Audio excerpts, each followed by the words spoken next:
नमस्कार, लाइव लगातार से मैं राजलक्ष्मी आप सभी का स्वागत करती हूँ आज घड़ी मैदान में। दरअसल अब इसे गोल्फ ग्राउंड के तौर पर जाना जाता है, लेकिन इस घड़ी मैदान की खासियत और इतिहास 82 साल पुराना है। जी हाँ, 1939 में आपको मेरे पीछे जो ये घड़ी देखने को मिल रही है, इसकी स्थापना 1939 में की गई थी और यहाँ के कंपनी के अधिकारी जॉन लेसन की जब 16 साल की कार्य अवधि पूरी हुई थी और वो जब अपने कार्य अवधि पूरी कर यहाँ से निकले थे, तब इसकी स्थापना की गई थी उनकी याद में।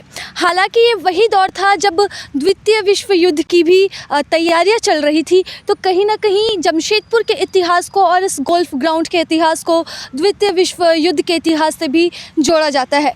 लेकिन आपको जानकर ये आश्चर्य होगा कि उस वक्त किसी के हाथ में घड़ी नहीं हुआ करती थी और लोग इसी घड़ी के समय को देखकर पूरे शहर में आना जाना करते थे। जमशेदपुर को मज़दूरों का शहर कहा जाता है, मेहनत कशों का शहर कहा जाता है और यहाँ पर मज़दूर अपनी साइकिल की ट्रिंग ट्रिंग के साथ मज़दूरी करने निकल जाते थे और उस वक्त सिर्फ ये घड़ी थी जो मज़दूरों को हर आधे घंटे पर समय बताती थी। और अभी जिस हिसाब से पॉल्यूशन बढ़ रहा है, नॉइज़ पॉल्यूशन बढ़ रहा है, उस हिसाब से इस घड़ी की आवाज़ शायद 2 किलोमीटर दूर तक सुनाई ना दे, लेकिन बेहद ही छोटे पैमाने पर बसा इस जमशेदपुर शहर में इस घड़ी की आवाज़ 82 सालों तक गूंजती रही और इसी घड़ी की आवाज़ से मज़दूर समय को देखा करते थे, क्योंकि उस वक्त लोगों के पास घड़ियाँ नहीं होती थी हाथ में। हालांकि अब लोगों के पास घड़ी ज़रूर है, हमारे पास स्मार्टफोन्स है, स्मार्ट वॉचेस है, हम आराम से समय देख सकते हैं, लेकिन इस घड़ी को देखने के लिए हमारे पास बिल्कुल समय नहीं है। तो ये कुछ 82 साल पुराना इतिहास है यहाँ का, जो बहुत कुछ कहता है। घड़ी मैदान जिसे अब गोल्फ ग्राउंड के नाम से भी जाना जाता है, तो इसका इतिहास कितना पुराना और क्या खासियत है इसकी?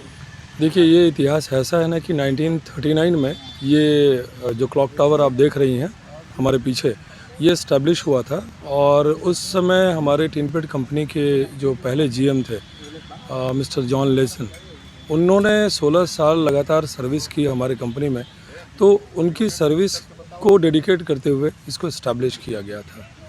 और उस समय कोइंसिडेंस ऐसा है कि 1939 में सेकंड वर्ल्ड वॉर भी हुआ था, तो ये दोनों चीज़ें। लेकिन सबसे इम्पॉर्टेंट ये है कि वो उस समय जब इस्टेब्लिश हुआ था, उस समय लोगों के पास घड़ियाँ नहीं हुआ करती थी। आपको मैं बता दूं कि लोग 3 चीज़ बहुत इम्पॉर्टेंट था: घड़ी, साइकिल और रेडियो।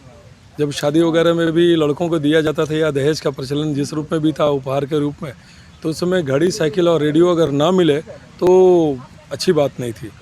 और घड़ी का तो बहुत महत्व था उस समय, ये काफ़ी इम्पॉर्टेंट था। जितने हमारे यहाँ के काम करने वाले एम्प्लॉय थे, उनके लिए यही एक सहारा था घड़ी का, समय का। लोगों के पास घड़ियाँ नहीं थी, घड़ियाँ बहुत कीमती थी उस समय, तो घड़ियाँ लोगों के पास कम थी लेकिन समय काफ़ी था। आज उल्टा हो गया, घड़ी सबके पास है, समय नहीं है।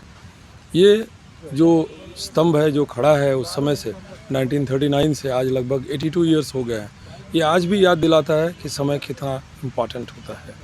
सर, क्या ये बीच में घड़ी कभी ख़राब हुई? देखिए, टेक्निकल चीज़ है, वो तो हुआ करती है। आपकी किसी की मोबाइल, किसी की घड़ी, किसी की गाड़ियाँ ख़राब होती है, लेकिन ये काफ़ी पुरानी थी और हम लोगों ने काफ़ी प्रयास करके जो स्विस कंपनी है उनको कांटेक्ट करके फिर हम लोगों ने इसको रीस्टार्ट किया है और ये कंटिन्यू चल रहा है। तो क्या अब भी जैसे इसका महत्व पहले रह गया था, अब भी इस घड़ी का महत्व रह गया है? देखिए, ऐतिहासिक दृष्टिकोण से अभी भी महत्व है, क्योंकि ये 82 ईयर्स से स्टैंड है और लोगों को समय बता रहा है, लोगों को आगाह कर रहा है। महत्व तो है, लेकिन लोगों के बीच जितना इम्पोर्टेंट ये पहले था। निश्चित रूप से, क्योंकि समय में काफ़ी बदलाव आया है और जो इम्पोर्टेंस पहले था वो थोड़ा कम हुआ है, लेकिन अभी भी इसका इम्पोर्टेंस तो है। आज अगर इम्पोर्टेंस नहीं होता तो ऐतिहासिक धरोहर के रूप में हमारे पास खड़ा नहीं होता। इसी के साथ नमस्कार, मैं राजलक्ष्मी, लाइव लगातार से। न्यूज अपडेट के लिए आप हमारे चैनल को सब्सक्राइब करें। आप हमें फेसबुक और इंस्टाग्राम पर भी फॉलो कर सकते हैं। बने रहे लगातार.in के साथ।